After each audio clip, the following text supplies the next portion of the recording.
ఆఖరిది చివరిది హెబ్రీ పత్రిక 12వ అధ్యాయం 5వ వచనం. నా కుమారుడా, ప్రభువు చేసిన శిక్షణను నువ్వు తృణీకరించకము, ఆయన నిన్ను గద్దించినప్పుడు నువ్వు విసుకకము. ఈ మాట అండర్లైన్ చేసుకోండి. ప్రభువు తాను ప్రేమించిన వారికి ప్రేమించు వానిని శిక్షించి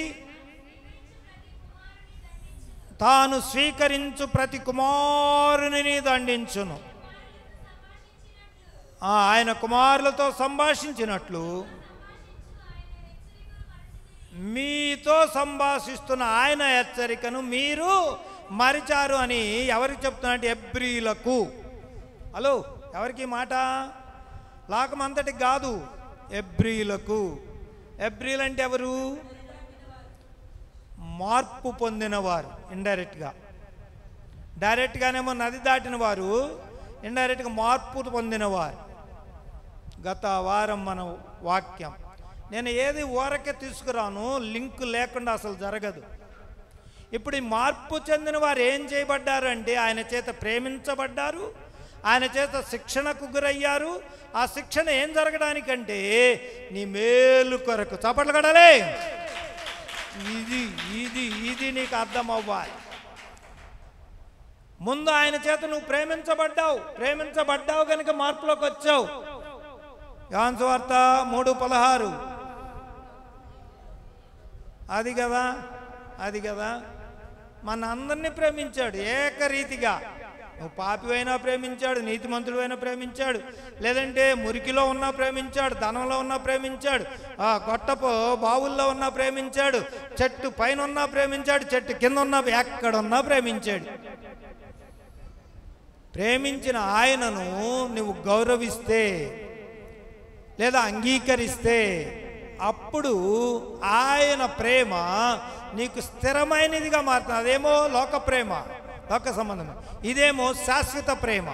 ఆ ప్రేమకు ఈ ప్రేమకు చాలా తేడా ఉంది. ఈ శాశ్వతమైన ప్రేమలోకి వచ్చినటువంటి నిన్నట ఆయన ఏం చేస్తాడంటే విడిచిపెట్టాడట. శిక్షణనివ్వడానికి అనేక సార్లు నిన్ను గద్దిస్తా వెళ్తాడట, అనేక సార్లు హెచ్చరిస్తా వెళ్తాడట. మొదటగా హెచ్చరించినప్పుడు వినకపోతే గద్దిస్తాడు, ఆ తర్వాత శిక్షణ ఇస్తాడు. ఇవేవి పట్టించుకోలేదనుకో, అదిగో అప్పుడు ఆ మాట వచ్చింది, మీరు పట్టించుకోలే, ఆయన ఏది పట్టించుకోలే, అందుకని మీకు ఇన్ని తిప్పలు వచ్చినాయి అని చెప్పి అక్కడ చెప్తున్నాడు. ఈ మధ్యాహ్నం నేను మీకు ఇచ్చే ఆలోచన ఏంటంటే, ఆ రోజున ఎప్పుడో వాళ్ళకు కాదు, ఈ రోజున ఇక్కడున్న మనకు కూడా ఈ మాట వర్తిస్తాను. నిన్ను ప్రేమించి తన రక్తం ఇచ్చి నిన్ను కొనుక్కున్న తరువాత నిన్ను తన పరలోక రాజ్యంలో చేర్చుకోవడానికట అనేక సార్లు నిన్ను హెచ్చరిస్తాడు, గద్దిస్తాడు, శిక్షణ ఇస్తాడు. వాటన్నిటికీ మనం ఏం చేయాలి? తప్పకుండా చిత్తం, నీ దాసుడు ఆలకిస్తున్నాడు, సెలవిమ్మని చెప్పి సమూయేలు ఎలాగైతే లోబడ్డాడో వాటన్నిటికీ మనం అలాగ లోబడితే ఉన్నతమైన ఆయన మహిమరాజ్యంలో ఆయన ప్రక్కన ఉంటాం. కాదు లేదు నాకెందుకు అవేమి అక్కర్లా అని అంటే కయ్యూనులాగా దేశ దిమ్మరివై తిరుగుతావు. ప్రేమించి మర్డర్ చేశాడు, మర్డర్, సృష్టిలోనే మొట్టమొదటి హత్య. మొదటి మనుషుడైన కయ్యూను చేస్తే దేవుడు అతనిని ప్రేమించి అతని దగ్గరికి వచ్చి, కయ్యూనా నువ్వు సత్క్రియ చేసిన ఎడల తల ఎత్తుకనవా అని హెచ్చరించాడు. ఏం చేయాలి ఇప్పుడు కయ్యూన్ గారు? మాట్లాడండి. అయ్యా అదేదో చెప్పయ్యా, నేను చేస్తానయ్యా అని ఉండాల్సింది. నా తమ్ముడికి నేనేమైనా కాలు పడినా అన్నాడు. అర్థమవుతుందా? ఎంత వ్యతిరేక ధోరణి మానవుడు. అందుకే ఇదంతా ఎరిగి ఇర్మియా ప్రవక్త ఇట్లా చెప్పించాడు లోకానికి. హృదయం అన్నిటికంటే మోసకరమైనది, ఘోరమైన వ్యాధి కలిగినదని. దేవుని మాటకు, దేవుని ఉద్దేశానికి, దేవుని హెచ్చరికకు లోబడని కయ్యూను దేశ దిమ్మరే ఇప్పటికీ వారి పిల్లలు తిరుగుతూనే ఉన్నారు. కానీ దేవుని శిక్షకు లోబడి దేవుని శిక్షణను పాటించి నెరవేర్చిన వారి పిల్లలు ఇప్పటికీ దేవుని రాజ్యం వైపు ఆగకుండా పరిగెత్తుకుని వెళ్ళిపోతూనే ఉన్నారు. యెహోవా కొరకు ఎదురు చూచువారు నూతన బలము పొందుకుంటారు. వారు ఆలయక సొమ్మ సిల్లక పక్షి రాజు వలె రెక్కలు చాపి వారు పైకెగిరిపోదురు. దేవునికి స్తోత్రం. ఏ గుంపులో ఉన్నావు తమ్ముడా? ఏ స్థితిలో ఉంది నీ భక్తి? శిక్షణకు లోబడక, గద్దింపును హెచ్చరికను పట్టించుకోక, నీకు నచ్చినట్లుగా పరిగెత్తే కయ్యూను గుంపులో ఉన్నావా? అయితే ఈ మధ్యాహ్నం నిన్ను మార్చుకోమని దేవుని లేఖనం నిన్ను హెచ్చరిస్తాను. శిక్షణకు హెచ్చరికకు లోనై దేవుని ద్వారా దేవుని చేత ఆస్వాదించబడిన జనాంగం బోల్డ్ మంది ఉన్నారు. బోల్డ్ మంది లిస్ట్ ఇక్కడి నుంచి బోల్డ్ వస్తుంది. ఆ మొదటివాడు నోవాహు, రెండోవాడు అబ్రాహాము, మూడోవాడు యాకోబు, ఆ తర్వాత యేసబు. అబ్బాబాబా వీళ్ళంతా వాటిని వివరించడానికి నాకు ఇక్కడ సమయం లేదు. ఒక్కసారి యేసబు హిస్టరీ కొంచెం రుచి చూపిస్తా. ఇష్టమేనా వినడానికి? ముగించేద్దామా? వినండి, కొంచెం జాగ్రత్త ఓపిక వినండి. యేసబు కట ఒకానొక రోజున ఒక కల వచ్చిందట. హలో, ఏం కలది? ఏంటి చాలామంది రిస్క్లో ఉన్నట్టున్నారు పాపం. ఆపేయమంటే ఆపేస్తా, నాకేం ఇబ్బంది లేదు. కానీ చాలామందికి ఇది వివరణ అవసరం. గొప్ప దర్శనం కల వచ్చింది. అదేమిటంటే ఆకాశంలో ఉన్న నక్షత్రములు, సూర్యచంద్రుడు ఈయనకొచ్చి సాష్టాంగ పడుతున్నాడట, నమస్కరిస్తున్నాయట. వచ్చి అన్నలకు చెప్పలే, తండ్రికే చెప్పాడు. తండ్రికి చెప్తే ముందు అన్నలకు చెప్పాడేమో, నాకు సరిగ్గా పట్టించుకోలేదండి. వాళ్ళు వచ్చి చెప్పారు. ఎత్త అయితే తండ్రి దగ్గరికి వచ్చింది. తండ్రి అంటున్నాడు, ఏంటి నేను మీ అమ్మ కూడా నీకు నమస్కారం చేస్తామా అని అతన్ని గద్దించాడు. అవును, నేను అలా అని చెప్పలే, నాకు చూపించింది దేవుడు. దేవుడు చూపించాడు కనుక ఇది జరిగి తీరుతుందని నేను నమ్ముతున్నా అన్నాడు. అక్కడ మీరు చదివిన మాట ఏంటి? ఆయనను ప్రేమిస్తున్న వారికి. మళ్ళీ చదివిన మాట చాలా అవసరం నాకు. కింద పాదం దాకా రా త్వరగా.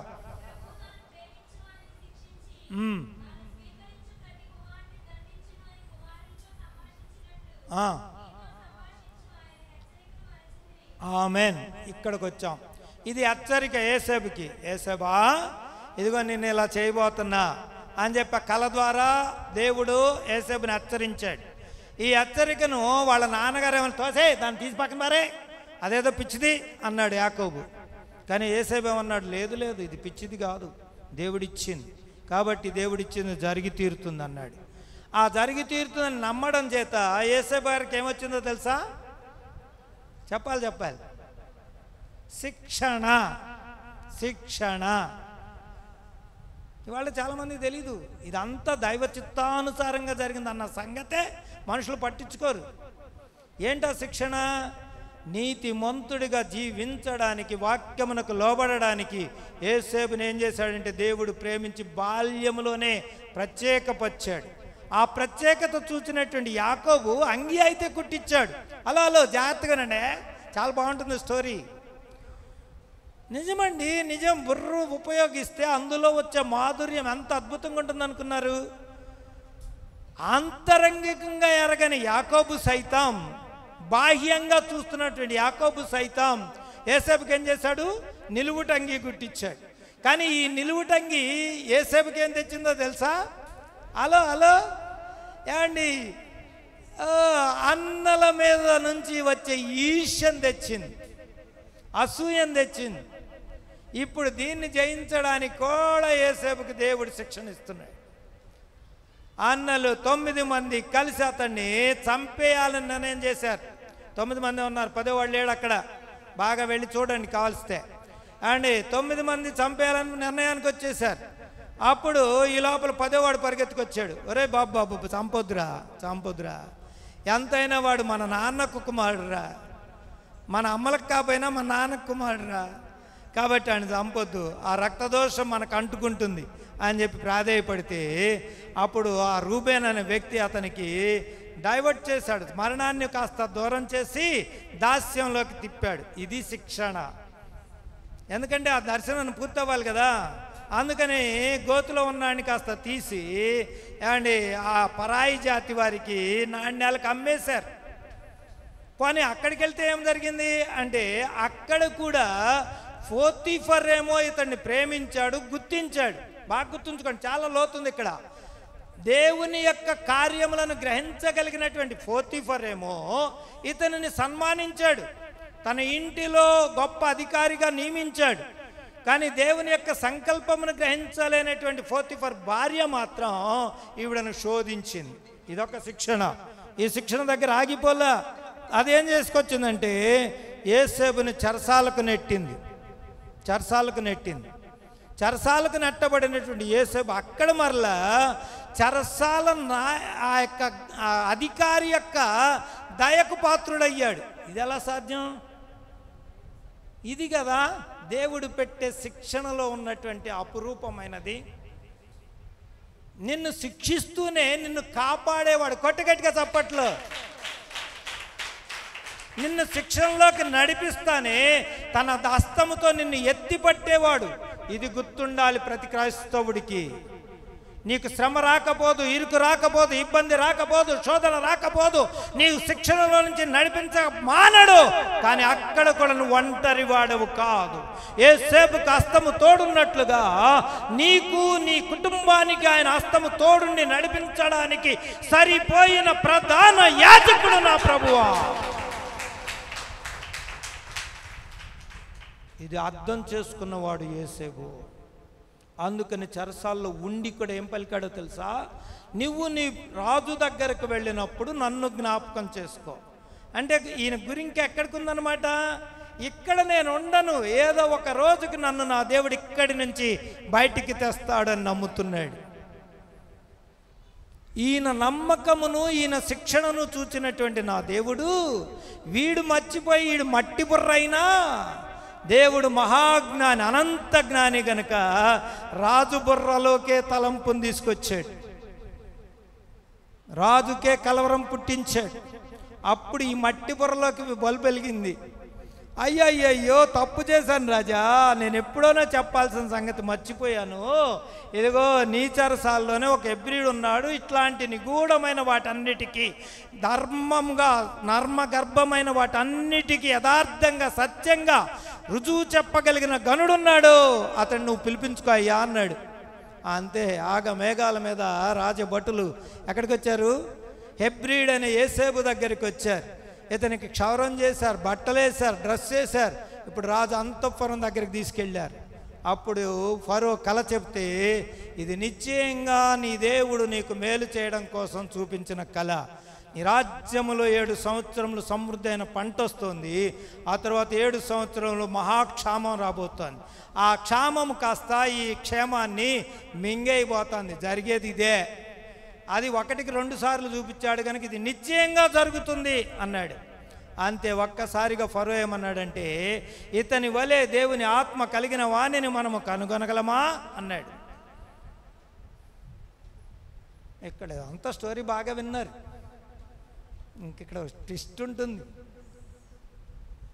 వెంటనే అక్కడ చెరసాల్లో ఉన్నవాడల్లా ఎక్కడికి వచ్చాడు? సింహాసనం మీదకి వచ్చాడు. సింహాసనం మీద ఉన్న వాడిని దేవుడు దీవిస్తే ఆ కుటుంబం అంతా పోషించబడింది. ఇప్పుడు చెప్తున్నాడు యోసేపు తన అన్నలతో, అన్నలారా మీరు నన్ను అమ్మివేసినందుకు, దాస్యానికి పంపించినందుకు మీరేమి దుఃఖపడవద్దు. ఇది అంతయు ఇలాగు జరుగుట కొరకు దేవుడే నన్ను ముందుగా ఏర్పరచుకున్నాడు. ఇది కదా శిక్షణ. సరిపోయిందా మరి? దేవుడిచ్చిన శిక్షణ ఇది. అక్కడితో అయిపోయింది అనుకున్నారు చరిత్ర? అవ్వదు. దేవుని వాక్యం అంత విలువైంది. ఏం జరిగింది తర్వాత యోసేపుకి? ఇప్పుడు మీ నుంచి నేను వినాలి. ఇంత చేసి ఇంత శిక్షణ ఇచ్చిన యోసేపుని దేవుడు ఎలా దీవించాడు? నువ్వు మాట్లాడుకొని ఉంటే బాగుంటుంది. ఏంట్రా ప్రసన్న, ఫలించాడు కొమ్మగా చేశాడా? ఇంకా అది చాలా చిన్న విషయం, అది అందరికీ తెలుసు, సండే స్కూల్ పిల్లల దాకా తెలుసు. వాడ వెలుపల కూడా ఫలించిన తీగ, ఇది అందరికీ ఎప్పటి నుంచో వినేది. నేను కొత్తదనం ఉంటుందని చెప్పా కదా, చెప్పాలి మరి. చెప్పరా నయమి.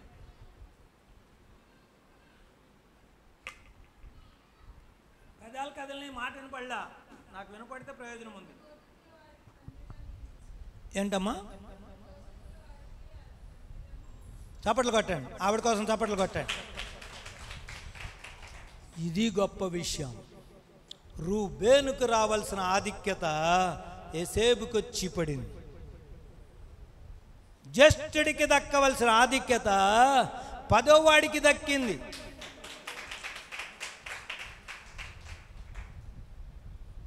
ఎక్కడున్నాం? ఏ శిక్షణలో ఉన్నాం? ఏ తర్ఫీదుకు నువ్వు వంగుతున్నావు? ఈ మధ్యాహ్న కాలం ముందు దేవుడు నీతో మాట్లాడుతున్నాడు.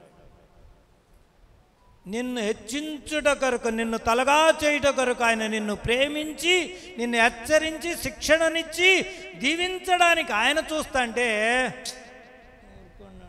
ఎప్పుడు నాకు రాదండి, నేను చేయలేను ఇలాగన్నాడు లోతు గారు. నేను అంత దూరం పరిగెత్తలేనయ్యా, నా వల్ల కాదు. ఇక చిన్నదైన సోయార్లోకి వెళతా. అయిపోయింది. యోసేపుకి లోతుకి ఉన్న వ్యత్యాసం అది. ఈ మధ్యాహ్న కాలం ముందు మాటలు ఆలకిస్తున్న నా తోటి దేవుని పిల్లల, మంచి చెడు రెండు నీ ముందున్నాయి. ఏది నీకు కావాలో కోరుకునే ఛాయిస్ నీదే. ఆయన శిక్షణలోనికి వచ్చి, ఆయన హెచ్చరికను, ఆయన వాక్కును లోబడి యోసేపు వలె నువ్వు నిలబడితే నీ ఊహ కందనటువంటి దీవెన, నీ ఆలోచనకు తట్టనటువంటి మహిమాయుక్తమైన మహిమ రాజ్యములో నీ స్థానం. అందుకోసం దేవుడు నిన్ను శిక్షణలు పెట్టి, తర్ఫీదునిచ్చి, తాను ఎలాగైతే మహిమాయుక్తమైన రాజ్యంలో కాలు పెట్టాడో నిన్ను అలాగూ మహిమాయుక్తమైన రాజ్యంలో కూర్చోబెట్టడానికి ఆయన నీ కొరకు ఇంకా అండి నీ వైపు కనులెత్తి చూస్తూ చేతులు చాచి పిలుస్తున్నాడు. అర్థం